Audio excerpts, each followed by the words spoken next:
piece I'm making for Elstonwick Park is a rotunda, basically. It's a meeting space that's going to sit up on top of a hill in the southeast corner of the park. It's a tall circular pavilion made up of reeds joined together up at the top, arching in a sort of Gothic shape. Originally I was inspired by the reeds that are in those wetlands. It's also designed to frame some of the aspects of the view from the hill, so the city skyline will be caught in certain aspects of the piece, so it's a space for contemplation as well. My inspiration comes partly through my practice in itself, working with metal and using traditional blacksmith skills. A lot of my designs are based around what I can produce with the material, how I can take it in different directions. A lot of my aesthetic inspiration comes from the natural world, from nature in itself. And I suppose my philosophical work comes through the idea of genius loci, which is the spirit of place. So I'm interested in exploring what makes a place and how those spaces are defined by their community and the natural world.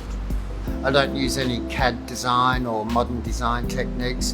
When I'm starting a piece, I basically work with pencil and paper. I then create a little model or a maquette, which I then work from for dimensions to create the larger piece. The reeds were rolled at a roller and then brought into the workshop and joined together and modified to create the shapes and the form that I wanted. All the leaves are traditionally hand forged, so that means they're put through a fire, hammered over the anvil.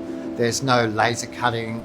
Then the weaving is all done by hand as well. So each piece has to be individually cut and shaped and curved and then brought together through heat and fire to bring it into the shape I want it to be. It's a hand-intensive process, but that's the way I like to work and that's the way I make my pieces.